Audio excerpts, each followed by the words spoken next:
Hello दोस्तों, आज हम बात करने वाले हैं 2015 में रिलीज हुई मूवी अटैक ऑन टाइटन के बारे में। इस मूवी में आम लोग उन टाइटन्स का सामना करते हैं जो उनसे काफी ज्यादा ताकतवर होते हैं। तो चलिए फ्रेंड्स, आज के वीडियो में हम इस मूवी के बारे में बताते हैं। मूवी की शुरुआत में वो एपोकैलिप्टिक टाइम दिखाया जाता है, यानी आज से हजारों साल पहले इंसानों जैसे नजर आने वाले मॉन्स्टर जिन्हें टाइटन्स कहा गया है, उन्होंने पूरी दुनिया को डिस्ट्रॉय कर दिया था और उनसे डरकर इंसान अपनी जान बचाने के लिए अपनी ही बताई गई दीवारों के पीछे सरवाइव करना पड़ रहा था। और वो लोग इस उम्मीद से जिंदगी गुजार रहे थे, अगर वो टाइटन्स वापस आ गए तो ये दीवार उनको सेव करेगी। लेकिन अब 100 साल से ज्यादा गुजर चुके थे और लोग टाइटन्स को भूलने लगे थे और टाइटन्स की हिस्ट्री अब किताबों में ही लिखी रह गई थी, जो बच्चों को डराने में इस्तेमाल की जाती है। दीवार के पीछे रहने वाले लोग चाहकर भी उस दीवार के पास नहीं जा सकते थे, क्योंकि गवर्नमेंट ने टाइटन के डर से दीवार के पास जाना भी डिसअलाउ किया था। और इसी तरह से वहाँ पर रहने वाले लोग बुरी लाइफ यानी मुश्किल जिंदगी जीने पर राजी हो गए थे। दीवार के अंदर की जगह की 3 हिस्सों में डिवाइड किया गया था। एरिया नंबर 3 फार्मर और वर्कर का था, जो खेतों पर काम करके सरवाइव करते थे। एरिया नंबर 2 इंडस्ट्रियल था, जहाँ फैक्ट्रियां लगाई गई थी। और एरिया नंबर 1 जो प्राइमरी था, जहाँ पर अमीर लोग पूरी सिटी को कंट्रोल कर रहे थे और किसी को भी एक एरिया छोड़कर दूसरे एरिया में जाने की परमिशन नहीं थी। एरिया नंबर 3 पर रहने वाला लड़का, जिसका नाम एरिन होता है, वो काफी टैलेंटेड था और वो टाइटन से डर कर वो प्रिजनर्स की तरह जिंदगी गुजारना पसंद नहीं करता था, क्योंकि उसको हमेशा से बड़ा करने की लगन होती है और उसकी डिजायर थी कि वो बाहर की दुनिया को एक्सप्लोर करे। वो अपनी इस ख्वाहिश को वो अपने फ्रेंड के साथ भी शेयर करता है, क्योंकि वो टाइटन्स पर बिलीव नहीं करता था। वो यही सोचता था कि टाइटन एग्जिस्ट नहीं करते और उसे लगता था लोग टाइटन से डरते हैं, इसलिए यहाँ पर छुपे हुए हैं। इसके साथ साथ एरिन का जो मेल बेस्ट फ्रेंड होता है, वो भी काफी टैलेंटेड होता है और किसी भी आम इंसान को वो एक्सपेरिमेंट करने की परमिशन नहीं थी, क्योंकि गवर्नमेंट का मानना यह था अगर इंसान अपनी सक्सेस के बारे में कुछ करेगा तो गलत करेगा। वहीं पर एक लड़की दिखाई जाती है जिसका नाम मिकासा होता है। एरिन और मिकासा एक दूसरे को काफी लाइक करते थे और वो एरिन के साथ एक हैप्पी लाइफ गुजारना चाहती थी। एरिन का फ्रेंड उससे मिलने जाता है, तभी वो अननोन पर्सन से टकरा जाता है, लेकिन वो उस पर ज्यादा ध्यान नहीं देता और उसे इग्नोर करता है। अब एरिन खुद को उस जगह को पाकर लकी महसूस करता है, क्योंकि वो दूसरी साइड वाले लोगों को देख सकता था। और वो जगह एरिन की इसलिए भी फेवरेट थी क्योंकि वहाँ पर बॉम्ब मशीन पड़ी हुई थी और डर की वजह से कोई भी वहाँ पर नहीं जाता था। और एरिन इस बार इरादा कर लेता है कि वो दूसरी साइड वाली जगह पर जाएगा, चाहे कुछ भी हो जाए। और वो अपने फ्रेंड्स को भी इस बात पर एग्री कर लेता है। उस दीवार के पास आर्मी का पहरा था और वो फर्स्ट टाइम सोल्जर्स की नजरों से बचते हुए उस दीवार के काफी करीब आ जाते हैं, लेकिन इससे पहले वो आगे बढ़ते वो पकड़े जाते हैं। तभी सोल्जर्स का लीडर उन लोगों को बचा लेता है, क्योंकि वो लीडर्स एरिन को काफी लाइक करता था और उन्हें पता था एरिन काफी इंटेलिजेंट है और वो एरिन के इस पैशन को अंडरस्टैंड भी करते थे। वो लोग जब डिस्कस कर ही रहे होते हैं कि जमीन कांप उठती है और जब वो दीवार पर देख ही रहे होते हैं तो उन्हें यकीन नहीं आ रहा होता है जो वो देख रहे होते हैं, क्योंकि पहली बार इतने खौफनाक डर से उनका सामना जो हो रहा था वो एक मॉन्स्टर टाइटन था, जो कि बाकी मॉन्स्टर से काफी बड़ा था और ऐसे मॉन्स्टर को टाइटन कहते हैं। और वो इस दीवार से काफी बड़ा होता है और आग का बना होता है और उस वक्त वो आग निकाल रहा था। वो अपने बड़े बड़े पाँव का इस्तेमाल करके दीवार तोड़ देता है। वो लोग काफी डरे हुए और हैरान होते हैं। अब आग के अटैक से काफी बुरा हाल हो चुका था और तभी एक लीडर सोल्जर्स को ऑर्डर देता है कि वो बॉम्बिंग करना शुरू कर दे। और तभी एक सोल्जर्स ऐसा करने से मना करता है कि हमें गवर्नमेंट ने इन एक्सप्लोसिव चीजों का यूज करने से मना किया है। और अब वो जाइंट एक बड़ा हॉल करके वहाँ से गायब हो जाता है और वहाँ पर तूफान आने से पहले जैसी खामोशी छा जाती है और देखते ही देखते वो मॉन्स्टर और जाइंट उस हॉल से अंदर आने लगते हैं और दिखने में वो इंसानों की तरह दिखाई देते हैं, लेकिन वो इंसानों से काफी लंबे होते हैं और वो इंसानों को देखकर एक इविल स्माइल पास करते हैं कि जैसे वो इंसानों को अपना खाना समझ रहे हों। वो लीडर टाइटन्स पर बॉम्बिंग करने में कामयाब हो जाते हैं, लेकिन उन्हें ये नहीं पता था कि ये टाइटन्स इंटरनल हैं, यानी ये एक ऐसे मॉन्स्टर हैं जिन्हें कभी भी नहीं मारा जा सकता और टाइटन्स के जख्मी पार्ट्स खुद ब खुद रिस्टोर होने लगते हैं। अब क्योंकि टाइटन्स तादाद में ज्यादा थे और वो लोग उनको चारों तरफ से घेर लेते हैं और इंसान उनके आगे काफी छोटा दिख रहा था और वो इंसानों को ऐसे समझ रहे थे कि जैसे इंसान पाँव में आने वाले वो कीड़े मकोड़े और चींटियां हों जिन्हें मसल दिया जाए और उन्हें ऐसे ही पकड़ पकड़ कर खा रहे थे।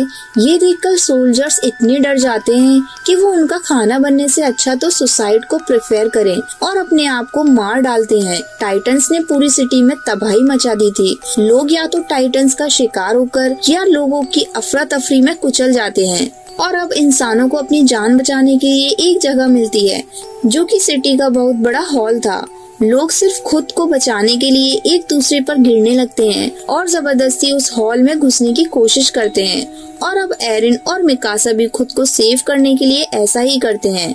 मिकासा अब एक बच्चे को उसकी माँ के साथ देखती है तो मिकासा को उन पर तरस आता है और वो उस बच्चे को सेव करने के चक्कर में बाहर ही रह जाती है। एरिन लोगों की भीड़ की वजह से घिसटता हुआ अंदर चला जाता है और तभी हॉल का दरवाजा बंद कर दिया जाता है। एरिन उस हॉल की डोर को खोलने की कोशिश करता है पर लोग उसे ऐसा करने से मना कर देते हैं। मिकासा ने उस छोटे बच्चे को पकड़ा होता है और एक टाइटन्स मिकासा की तरफ ही आ रहा होता है। एरिन जो कि मजबूर होता है और कुछ भी नहीं कर पाता और तभी एक टाइटन्स मिकासा और उस बच्चे को निकल जाता है और अचानक से वहाँ पर खामोशी छा जाती है। एरिन किसी तरह से जबरदस्ती करके उस जगह से बाहर आ जाता है। अब एरिन देखता है जिस हॉल में सर्वाइवर छुपे हुए हैं, टाइटन्स उस हॉल को चारों तरफ से घेरे हुए हैं और टाइटन्स उस हॉल की छत को तोड़कर लोगों को खाने लगते हैं। फिर तेजी से लोगों का खून बहने लगता है जैसे खून की नदी बह गई हो। हालत से तंग एरिन सिटी की तरफ आगे बढ़ जाता है। उसके बाद हम 2 साल के बाद के टाइम को देखते हैं जहां हमें एरिया नंबर 2 इंडस्ट्री एरिया दिखाया जाता है। ये लोग सेफ थे क्योंकि मजबूत दीवार की वजह से जायंट के हमले से बच गए और जो लोग पिछले हमले के सर्वाइवर्स थे वो भी यहाँ आकर बच गए क्योंकि एरिया नंबर 3 वहाँ अभी भी टाइटन से अब क्योंकि लोगों के वहां आने से उस जगह की आबादी बढ़ गई, इस वजह से खाने पीने की किल्लत बढ़ जाती है। लोग भूख के मारे मरने लगते हैं। अब एरिया नंबर 3 के पास बचने का सिर्फ एक ही रास्ता था और वो था अपने एरिया को उन टाइटन से बचाने का, यानी टाइटन्स का मुकाबला करके वो अपने एरिया को बचा सकते थे। अब टाइटन से लड़ने के लिए एक टीम तैयार की जाती है जिनको 2 साल की सख्त ट्रेनिंग दी जाती है। इस टीम में एरिन और उसका फ्रेंड भी पार्टिसिपेट करते हैं क्योंकि वो मिकासा की मौत का बदला लेना चाहते थे और एरिन मिकासा की मौत पर गिल्ट था क्योंकि उसने मिकासा को नहीं बचाया और उन लोगों को एक कमांडर लीड कर रहा था जिसका नाम कुबाल था। कमांडर कुबाल प्लान बनाता है कि वो अपने मिशन के लिए रात के अंधेरे में निकलेंगे और कमांडर का प्लान ये था कि जिस हॉल से वो टाइटन्स आए थे उस हॉल को ब्लास्ट की मदद से बंद करने का था। प्लान के अकॉर्डिंग वो हॉल के ऊपर वाले पार्ट्स को ब्लास्ट करके जिससे होगा यह कि वो टूटा हुआ मलबा नीचे गिरेगा और उससे वो हॉल बंद हो जाएगा क्योंकि वो दीवार काफी मजबूत थी। अगर वो इस मिशन में सक्सेसफुल हो गए तो वो टाइटन्स को मार सकते हैं और क्योंकि उनकी आखिरी उम्मीद एक्सप्लोसिव था, यानी या तो वो उन टाइटन्स को मार डालेंगे नहीं तो खुद मारे जाएंगे। वेपन हेड सभी सोल्जर्स को अपने बनाए गए खास वेपन्स को दिखाती है जिसकी मदद से वो हवा में उड़ सकते हैं क्योंकि उन्हें पता चल चुका था कि टाइटन्स के नेक पर अटैक करके उन्हें मारा जा सकता है और वो टाइटन्स दोबारा जिंदा भी नहीं होंगे। प्लान के मुताबिक वो रात के अंधेरे में मिशन के लिए निकल जाते हैं लेकिन अपने टारगेट तक पहुंचने से पहले ही उन्हें कुछ अजीब फील होता है और वो लोग चेक करने के लिए जाते हैं कि आखिर क्या गड़बड़ है। वो लोग ये समझते हैं कि वो काउस की आवाज है, फिर उन्हें रियलाइज होता है कि सब कुछ ओके है तो फिर वो आगे चल पड़ते हैं। फिर एक लेडी को एक छोटे बच्चे की आवाज सुनाई देती है और वो सोचती है बच्चा मुसीबत में है और वो उसकी हेल्प करने के लिए आगे चेक करने जाती है। एरिन भी उसके पीछे पीछे जाता है और जब उन्हें बच्चा मिल जाता है तो तभी वो देखते हैं कि ये तो टाइटन्स का बच्चा है और वो जायंट बच्चा उन्हें पकड़ने की कोशिश करता है और नीचे गिर जाता है। वो बच्चा नीचे गिरते ही जोरों से रोने लगता है। उसकी आवाज सुनकर सब टाइटन्स आने लगते हैं और लोगों को घेर लेते हैं और अब वो लोग काफी बड़ी मुश्किल में फंस चुके थे, क्योंकि अब सेल्फिश कुबाल उन्हें वहाँ छोड़कर वेपन्स वाली गाड़ियाँ लेकर वहाँ से भाग चुका था। एरिन के फ्रेंड को टाइटन्स पकड़ लेते हैं और वो दूसरा सोल्जर्स आकर उसे बचा लेता है। अब वो लोग पूरी तरह से टाइटन से घिर चुके थे और अचानक से वहाँ टैलेंटेड शिकिशिमा वहाँ आ जाता है, जो टाइटन्स का शिकार करता था और उसने तकरीबन 10-15 टाइटन्स को मारा भी था। शिकिशिमा के साथ एक और सोल्जर्स थी और वो थी मिकासा। जी हाँ दोस्तों, वो जिंदा थी। वो दोनों एक साथ मिलकर बड़ी बहादुरी से फास्ट वेपन्स का यूज करके उन टाइटन्स को मार डालते हैं। टाइटन्स को मारने के बाद वो अपने टारगेट यानी दीवार के उस होल के पास जाते हैं, लेकिन हैरत की बात ये थी कि मिकासा एरिन के सामने अपनी फीलिंग नहीं दिखा रही थी, क्योंकि उस इंसिडेंट के बाद मिकासा टाइटन से बदला लेना चाहती थी। मिकासा को वो टाइटन निगल चुका था, लेकिन शिकिशिमा ने उसे बचाया और टाइटन से लड़ना सिखाया और टाइटन से लड़ने का एक सीक्रेट भी बताया कि अपने गुस्से को आजाद छोड़कर टाइटन्स पर कूद पड़ो। वो एक बात और बताता है कि इंसान का दुश्मन डर है, जो कि टाइटन्स को जीतने में मदद करता है। तभी उनका सेल्फिश कमांडर कोबाल वहाँ पर आ जाता है।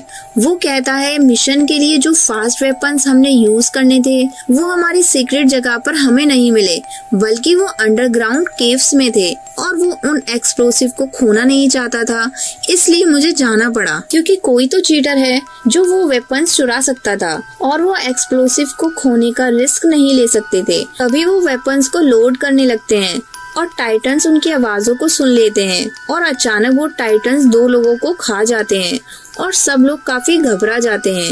लेकिन लालची लीडर को एक्सप्लोसिव की पड़ी थी और कोई चोर वो वेपन्स एक्सप्लोसिव की गाड़ी से भरी पड़ी उन्हें चुरा कर ले जाता है और एक लेडी जिसके हस्बैंड को टाइटन्स खा चुके थे वो गुस्से से भरी उस चोर से एक्सप्लोसिव वाली एक गाड़ी छीन लेती है और एक्सप्लोसिव को बचाने के बजाय वो उसमें आग लगा देती है और अपने हस्बैंड का रिवेंज लेने के लिए टाइटन्स के बीच ट्रैक को क्रैक कर देती है। लेकिन इतने हैवी ब्लास्ट से टाइटन्स को कुछ नहीं होता और अब उनकी आखिरी उम्मीद एक्सप्लोसिव भी खत्म हो जाती है और कोबाल भी उन्हें वहाँ छोड़कर चला जाता है और वो लोग टाइटन्स के बीच में पूरी तरह फंस चुके थे। एरिन अब हिम्मत हार चुका था। फिर उसे शिकिशिमा की गुस्से वाली बात याद आ जाती है और वो अपने गुस्से को आजाद छोड़कर टाइटन्स के पास जाता है और उन टाइटन्स का मुकाबला करते हुए एरिन कामयाब भी हो जाता है। पर टाइटन्स का मुकाबला करते हुए उसका एक पाँव टूट जाता है और एक टाइटन एरिन को फ्रेंड को पकड़ लेता है। सब लोग एरिन के फ्रेंड को बचाने के लिए लड़ते हैं ताकि टाइटन्स उसे निगल न जाए। एरिन अब पूरी तरह से हिम्मत हार चुका था और अब वो डिसअपॉइंट भी हो चुका कि वो अब किसी की भी हेल्प नहीं कर पा रहा। लेकिन वो फिर भी हार न मानते हुए बड़ी हिम्मत से उठता है और एक वक्त पर वो अपने फ्रेंड को खाना बनने से बचा लेता है, लेकिन उसे सेव करते करते वो अपना एक हाथ भी खो बैठता है। आखिरकार वो टाइटन्स एरिन को निगल लेता है और अब एरिन टाइटन्स के पेट में जा चुका है और आहिस्ता आहिस्ता डाइजेस्ट हो रहा है। ये देखकर मिकासा आपे से कंट्रोल होकर उस टाइटन्स पर अटैक कर देती है, लेकिन किस्मत उनका साथ नहीं दे रही थी। इस कारण मिकासा क्रैश हो जाती है और अब मिकासा को अपनी मौत अपने सामने नजर आ रही थी, क्योंकि वो एक टाइटन्स उसकी तरफ आ ही रहा था। लेकिन अचानक उस टाइटन्स को अपने पेट में अजीब सा फील हो रहा था और अब एक काफी बड़ा मॉन्स्टर उस टाइटन्स को चीरता हुआ बाहर आ जाता है और एक और जाइंट पैदा होता है। अब ये जाइंट बाकी टाइटन्स को मारता जा रहा था। फिर उन लोगों को पता चलता है कि ये और कोई नहीं बल्कि एरिन है और फिर वो बाकी जाइंट की तरह कमजोर होकर मरने लगता है। तभी वो कमांडर जो एरिन के टैलेंट को समझता था वो एक बात कहता है जो किसी को भी समझ में नहीं आती है। वो कहता है इसकी नेक का पीछे वाला हिस्सा काट दो। उसके बाद मिकासा ठीक ऐसा ही करती है और वहाँ से एरिन निकलता है। हैरानी वाली बात ये थी अब वो टूटा हुआ पाँव और हाथ अपने आप जनरेट हो चुके थे और देखकर सभी काफी हैरान हो जाते हैं और यह देखकर शिकिशिमा स्माइल करता है जैसे उसे पहले से ही सब पता हो। इसके बाद हमें एरिन के पास्ट का एक सीन दिखाया जाता है जहाँ पर एरिन के फादर एक साइंटिस्ट थे। एरिन में उसके फादर कोई वैक्सीन इंजेक्ट करते हैं और वो कमांडर भी उसके साथ थे। अब एरिन की मदर ऐसा करने से मना करती हैं, जिसके जवाब में वो कहते हैं कि एक वैक्सीन की वजह से एरिन बड़ा होकर लोगों की जिंदगी बचाने में मदद करेगा।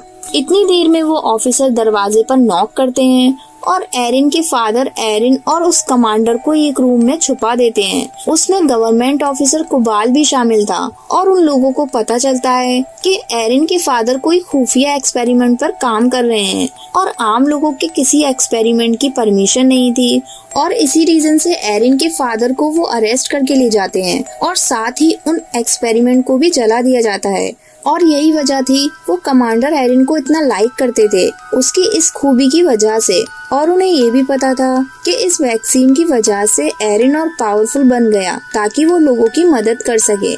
और अब हम देखते हैं कि कुबाल ने उसे कैद करके रखा है और एरिन को अब खुद भी यकीन नहीं आ रहा था कि वो वाकई में एक जायंट में बदल गया था, लेकिन साथ साथ उसे खुद पर प्राउड हो रहा था कि मेरे अंदर एक ऐसी खूबी है जो टाइटन्स को मार सके और लोगों की जान को बचा सके। लेकिन एरिन कुबाल के लिए एक खतरा था और इसी वजह से कुबाल प्रिजनर्स बनाकर रखता है, क्योंकि वो सोचता था इंसानों को कोई नई एक्सपेरिमेंट करने की जरूरत नहीं है। फिर वो कमांडर एरिन के फेवर में बोलता है तो कुबाल उसे शूट करके मार डालता है, लेकिन मरने से पहले वो कमांडर एरिन को एक राज की बात बताता है कि कुबाल ही तुम्हारे पेरेंट्स का कातिल है। और यह सुनकर एरिन और उसके साथी कुबाल के अगेंस्ट हो जाते हैं। तभी अचानक से वहाँ पर एक जायंट नीचे उतर कर आ जाता है और आते ही सबसे पहले एरिन को पकड़ लेता है और ये देखकर उसके साथी एरिन को बचाते हैं, पर वो जायंट सभी को अपने रास्ते से हटा देता है। वो एरिन के एक फ्रेंड को मारने की कोशिश करता है, लेकिन मिकासा ऐसा करने से रोक देती है और ऐसा लग रहा था कि वो मिकासा की बातों को अंडरस्टैंड कर रहा हो। फिर वो जायंट एरिन को लेकर निकल जाता है और इन सब में कमांडर कुबाल भी मारा जाता है और अब वो सभी एक बॉम्ब को रिकवर करते हैं। फिर एरिन की आंख एक अजीब और बड़े से रूम में खुलती है और बाकी चीजों के अलावा वहाँ पर शिकिशिमा भी था और यहाँ पर शिकिशिमा एरिन को सारी बातों को रिवील करता है कि ये टाइटन्स इंसानों के ही बनाए गए हैं और इनको किसी और ने नहीं बल्कि तुम्हारे फादर ने ही बनाया था और उन्होंने ये टाइटन्स आर्मी वेपन्स के लिए ही बनाई थी, लेकिन इनका मिशन फेल हो गया, जिसका बैड इम्पैक्ट ये पड़ा कि ये वायरस तेजी से इंसानों में फैलता गया और इंसान तेजी से टाइटन्स में बदलते गए और उन्होंने दुनिया में तबाही मचा दी और यह सिलसिला ऐसे ही चलता रहेगा और कभी नहीं रुकेगा। मुसीबत की बात ये भी थी कि ये टाइटन्स बिना खाए भी जिंदा रह सकते हैं, यानी ये कभी भी मरने वाले नहीं हैं और इनको मारने का सोल्यूशन एरिन के फादर के पास ही था और वो उनके साथ ही मर गया। अगर गवर्नमेंट उन एक्सपेरिमेंट को ना रोकती तो उन टाइटन्स को मारने का कोई तो सोल्यूशन हो जाता और एरिन के फादर ने अपने बेटे को ही चूज किया, जिसके अंदर उस वैक्सीन को इंजेक्ट किया ताकि वो लोगों की हेल्प कर सके और टाइटन्स के अगेंस्ट लड़ सके। एरिन कभी भी नहीं मर सकता था और अगर गवर्नमेंट उन एक्सपेरिमेंट को ना रोकती तो उन टाइटन्स को मारने का कोई तो सोल्यूशन हो जाता और इसके लिए एरिन के फादर ने अपने बेटे को ही चूज किया, जिसके अंदर उस वैक्सीन को इंजेक्ट किया ताकि वो लोगों की हेल्प कर सके और टाइटन्स के अगेंस्ट लड़ सके। एरिन कभी भी नहीं मर सकता, जब वो चाहे जायंट में बदल सकता है। शिकिशिमा उसे ये भी बताता है कि ये वो ही है जो गवर्नमेंट के अगेंस्ट है और उसके साथी ने वेपन्स चुराने की कोशिश की थी। फिर एरिन शिकिशिमा की बातों से इम्प्रेस होकर उसकी हेल्प करने के लिए रेडी हो जाता है। अब एरिन के पार्टनर्स किसी तरह टाइटन से बचकर बॉम्ब के पास जाते हैं और बॉम्ब को ड्रग करने के बाद वो दीवार की तरफ आगे बढ़ते हैं और रास्ते में शिकिशिमा उन्हें रोक लेता है। शिकिशिमा का प्लान ये था कि वो बॉम्ब की मदद से एरिया नंबर 2 पर अटैक करके उन्हें डिस्ट्रॉय करे और लोगों को ना चाहते हुए भी उन टाइटन्स का सामना करना पड़ेगा और वो लोग जब टाइटन्स को मारने में कामयाब हो जाएंगे तो वो गवर्नमेंट को खुद ही खत्म कर देंगे। लेकिन एरिन और उसके साथी इसलिए एग्री नहीं हो रहे थे क्योंकि इसमें बेकसूर लोग मारे जा सकते थे और इस वजह से एरिन और शिकिशिमा में फाइट हो जाती है। शिकिशिमा जल्दी से खुद को मारकर जायंट में बदल लेता है और यहाँ पर हमें यह पता चलता है कि वो टाइटन्स बन सकता है और ये वो ही टाइटन्स है जो एरिन को किडनैप करके ले गया था और टाइटन्स बनने के लिए उन्हें अपनी ही जान लेनी पड़ती है और उनकी लाइफ काफी कम होती है क्योंकि ये वैक्सीन से बने होते हैं और टाइटन्स एक वायरस से बने थे इसलिए वो कभी नहीं मर सकते थे। और अब एरिन और शिकिशिमा के बीच फाइट शुरू हो जाती है। शिकिशिमा एरिन पर भारी पड़ जाता है, लेकिन बाद में एरिन उसे हरा देता है और एरिन प्लान के मुताबिक बॉम्ब को उस दीवार पर ब्लास्ट करने में कामयाब हो जाता है। और तब वो सब हैरान रह जाते हैं, ये जानकर कि कुबाल मरा ही नहीं था। वो कहता है एरिन को मेरे हवाले कर दो, क्योंकि वो नहीं चाहता था कि कोई भी इंसानों की हेल्प करे, बल्कि इंसानों को डरकर दीवारों के पीछे ही छिपे रहना चाहिए।